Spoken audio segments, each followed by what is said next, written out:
हिंदुस्तान की धरती पर आकर पाकिस्तानी आतंकियों ने जो तबाही मचाई, उसकी स्क्रिप्ट पाकिस्तान के इशारे पर काफी पहले से 7 समंदर पार तहव्वुर राणा और डेविड कोलमैन हेडली जैसे आतंकी लिख रहे थे। मुंबई हमले के मास्टरमाइंड डेविड कोलमैन हेडली का खास साथी माना जाता है तहव्वुर। हमलों से पहले तहव्वुर और हेडली में कई बार मीटिंग हुई। आतंकी डेविड कोलमैन हेडली ने अपने बयान में अमेरिकी जांच एजेंसियों के सामने तहव्वुर राणा का नाम लिया था। डेविड कोलमैन हेडली फिलहाल अमेरिका की जेल में बंद है। हेडली वही आतंकी है जिसने मुंबई हमले से पहले मुंबई के ताज hotel, Shahbaz house, Leopold cafe समेत कुछ मुख्य जगहों की रेकी की थी। बाद में पाकिस्तानी सेना और आईएसआई से ट्रेनिंग लिए हुए लश्कर के आतंकियों ने इन्हीं जगहों पर आतंकी हमला किया था। 26/11 हमले के मकसद से तहव्वुर ने कई बार हेडली से मुलाकात की थी। तहव्वुर ने हेडली के लिए फर्जी दस्तावेजों के जरिए वीजा दिलाने में मदद की थी ताकि फर्जी कारोबार की आड़ में हेडली मुंबई आकर रेकी कर सके। तहव्वुर अच्छे से जानता था कि मुंबई में क्या होने वाला है। तहव्वुर के खिलाफ भारत में दाखिल चार्जशीट के मुताबिक 26 नवंबर को हमले से ठीक पहले मुंबई के पवई में एक होटल में 2 दिनों तक राणा रुका था। तहव्वुर राणा 11 नवंबर 2008 को भारत आया और 21 नवंबर तक भारत में रहा। इस दौरान ही वो 2 दिन पवई के होटल में रहा।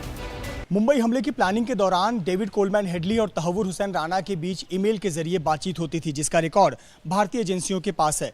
हेडली और राणा के बीच हुई ईमेल की बातचीत में हेडली ने पाकिस्तानी आर्मी के मेजर इकबाल की ईमेल आईडी मांगी थी। Tahawwur Hussain Rana, David Coleman Headley और मेजर इकबाल को भारतीय एजेंसियों ने आरोपी बनाया है। गौरतलब है कि 26/11 के आतंकी हमले की साजिश आईएसआई की योजना थी। तहव्वुर हुसैन राणा को भारत लाया जा रहा है। इसके बाद एक सभी गुनहगारों का नंबर आने वाला है। इस खबर को जरा और समझते हैं। हमारे साथ हमारे सहयोगी लगातार बने हुए हैं और अब मृत्युंजय भी हमारे साथ मुंबई से जुड़ गए। लेकिन मैं जरा आशीष का रुख करती हूँ और आशीष से ये समझते हैं। आशीष, भले ही 16 साल 4.5 महीने के करीब का वक्त लग गया, लेकिन आखिरकार ये प्रत्यर्पण तहव्वुर राणा का अब मुमकिन हो पाया। ऐसे में महत्वपूर्ण ये हो जाता है कि इस प्रत्यर्पण के मायने और इस प्रत्यर्पण के जरिए कूटनीतिक लिहाज से जो भारत को सफलता मिली है वो जरा दर्शकों को समझाइए। देखिए, बहुत बड़ी सफलता है। देखिए, मायने तो सबसे ज़्यादा अहम इसलिए हो जाते हैं क्योंकि भारत ने अपने जाने कितने मासूम नागरिकों को इस हमले में खोया था। बहुत ज़रूरी है कि इसमें जस्टिस हो, उन लोगों को इंसाफ मिले जिनके लोग इस हमले में मारे गए थे। आपको थोड़ा पीछे ले जाना चाहता हूँ रोमाना, अगर आपको याद हो जब हमला हुआ था उस समय पाकिस्तान के सिटिंग इंटीरियर मिनिस्टर होते थे, अब इस दुनिया में नहीं है, रहमान मलिक जी।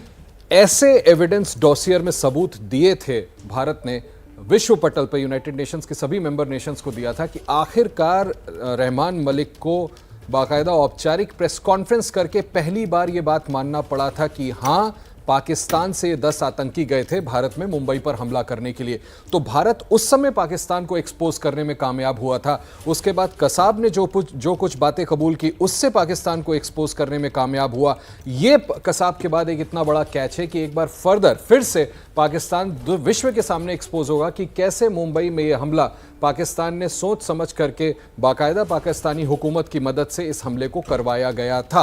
अब जस्टिस देने में उन लोगों को बहुत कारगर ये साबित होने वाला है। तहव्वुर राणा, उसके पास इतने सारे साक्ष्य हैं, इतनी सारी चीज़ें वो जानता है कि वो सारी जब एनआईए उसके साथ इन्वेस्टिगेशन में जांच पड़ताल सवाल जवाब करेगी। एक बड़ी अहम जानकारी रोमाना हमारे कॉलीग मनोज ने दी है कि एनआईए ने एक सेपरेट टीम बनाई है जो टीम तहव्वुर राणा से पूछताछ करेगी यहाँ दिल्ली में एनआईए हेडक्वार्टर में। उसके बाद उसको मुंबई ले जा करके ट्राई किया जाएगा कोर्ट में और उसको सजा सुनाई जाएगी।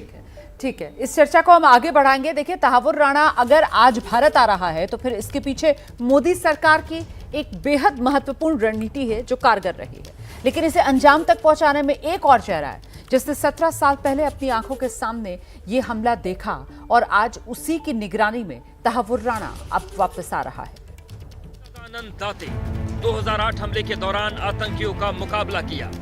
2025 में हमले के गुनहगार की वापसी में अहम भूमिका।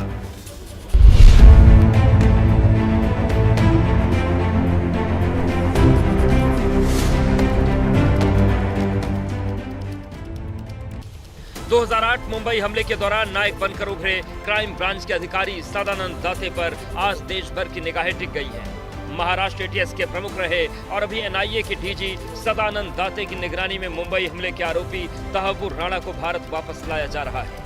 हिंदुस्तान लाने के बाद एनआईए सबसे पहले तहव्वुर राणा को कस्टडी में रखकर पूछताछ करेगी और एनआईए की कस्टडी में रखकर पूछताछ की बड़ी जिम्मेदारी एनआईए चीफ सदानंद दाते के पास है। ये एक संयोग भी है कि राणा की जिम्मेदारी संभालने वाले आज के एनआईए चीफ सदानंद दाते ने 26/11 आतंकी हमले का दर्द करीब से देखा और आतंकियों के हमले से आम लोगों को बचाया। जिस मुंबई हमले के बाद एनआईए का गठन हुआ, आज उसी के चीफ है सदानंद दाते। 1990 बैच के महाराष्ट्र कैडर के सीनियर आईपीएस अधिकारी हैं। पिछले साल एनआईए प्रमुख बनाए जाने से पहले एटीएस की जिम्मेदारी दाते के पास थी। मुंबई हमले के वक्त सदानंद दाते क्राइम ब्रांच में तैनात थे।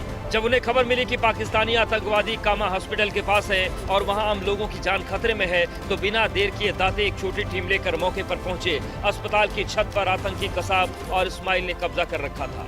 आतंकवादियों से आमने सामने की मुठभेड़ में सदानंद दाते ने बहादुरी से मुकाबला किया। इस दौरान उन्हें चोटें भी आई, लेकिन उसके बावजूद उन्होंने अस्पताल के कर्मचारियों और मरीजों की जान बचाई।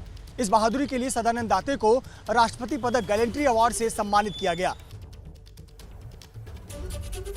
सीधे मुंबई लेकर चलेंगे आपको। मृत्युंजय इस वक्त हमारे साथ मौजूद है। मृत्युंजय, आप ही की रिपोर्ट अभी हम दर्शकों को दिखा रहे थे और ऐसे में सदानंद दाते समेत मुंबई पुलिस के वो आला अधिकारी जिन्होंने अपनी आंखों के सामने 2008 मुंबई आतंकी हमले को देखा था, क्या तैयारी कर रहे हैं ताकि मुंबई के इस गुनहगार का मुंबई में ही हिसाब हो सके?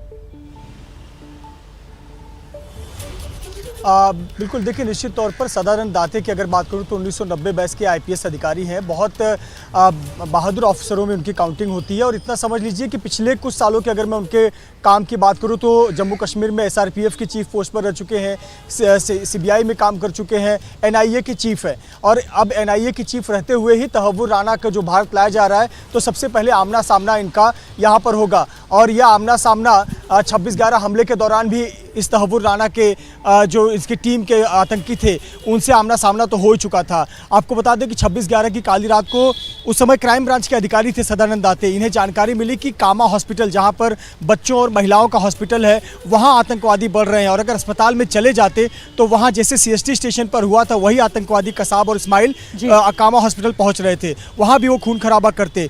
तुरंत अपनी छोटी सी टुकड़ी लेकर ये पहुंचे हुए थे। उन्होंने अस्पताल के लाइट्स बंद कर दिए ताकि कोई कुछ देख न सके, अंधेरा हो जाए, गेट्स बंद कर दिए। वहां पर फायरिंग हुई, घायल भी हुए।